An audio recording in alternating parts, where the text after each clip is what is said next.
আজ রান্না করব মাটির নিচের এই আলু দিয়ে মুরগির মাংস দিয়ে। এই আলুটাকে আপনারা কে কী নামে ডাকেন আমি জানি না, কিন্তু আমাদের এলাকায় আমাদের বাড়িতে ছোটোবেলা থেকে শুনে আসছি গোজা আলু বলতো। মানে মাটির নিচে হয়তো গুজে থাকে, লুকিয়ে থাকে, এজন্য হয়তো এটাকে স্থানীয় ভাষায় গোজা আলু বলে।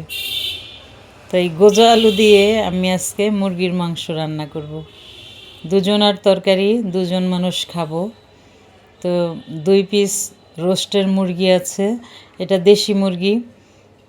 তাই 2 পিসকে ছোট ছোট টুকরো টুকরো করে তারপরে এই আলুটা রান্না করব। এই আলুর তরকারিটা আমার ভীষণ পছন্দের। আমার কাছে বিশেষ করে শোল মাছ দিয়ে রান্না করলে বা শিং মাগুর দিয়ে পাতলা ঝোল করে এই আলুটা রান্না করলে খুব মজা হয়। আমার দাদি আগে রান্না করতেন এগুলো, মুরগি বা হাঁস দিয়েও অগ্রহায়ণ পৌষ মাসে শীতের দিনে গ্রামে রান্না করতো। এই আলুগুলো আমার দাদি খুব পছন্দ করতেন।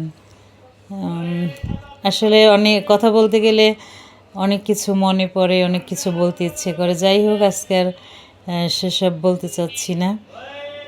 তো আমার বাসায় আসলে বাবা মেয়ে আর আমি, আমরা 3 জন সদস্য, কিন্তু ওরা 2 বাবা মেয়ে সব ধরনের মাছ খায় না। যেমন শোল, টাকি, বাইম, তারপরে এই মাগুর, শিং, এ ধরনের মাছগুলো আমার বাসায় ওনারা খায় না। আমিও এদের সাথে থেকে মানে এইসব খাবার ভুলেই গিয়েছি। তো শোল মাছ আমি আসলে শীতের দিনে 2-1বার এনে রান্না করি, আমার কাছে খুব ভালো লাগে। আমি সব ধরনের মাছ, সব মাছ মাংস সবই খাই, আমার কাছে সব খাবারই ভালো লাগে। তো প্রথমে সব ধরনের মাংসর মশলা কষিয়ে এরপর মাংসটাকে কষিয়ে নিব। এখানে দিয়েছি পেঁয়াজ বাটা, আদা বাটা, রসুন বাটা, হলুদ গুঁড়া, মরিচ গুঁড়া, জিরা বাটা, লবণ, এসব কিছু দিয়ে এবং গরম মশলা দিয়েছি।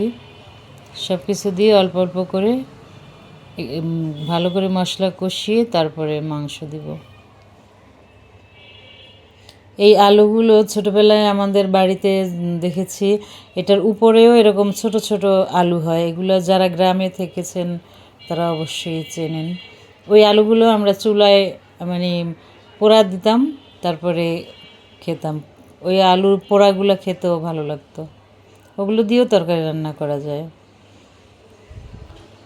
মশলা বসিয়ে যেন কি করতে গিয়েছি, এদিকে এসে দেখি মশলা একদম শুকিয়ে গেছে।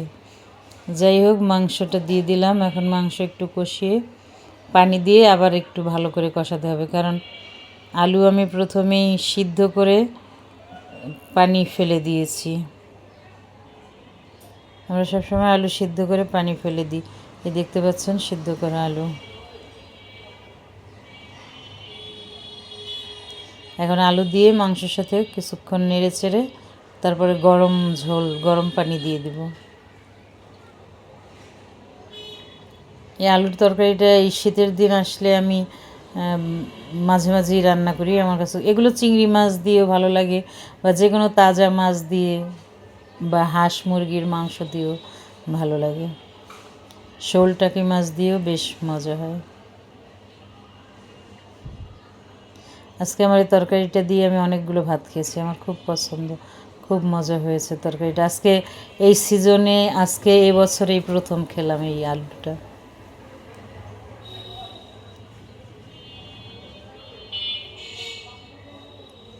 একবার ছোটোবেলায় আমার দাদির সাথে তার বোনের বাড়িতে গিয়েছি।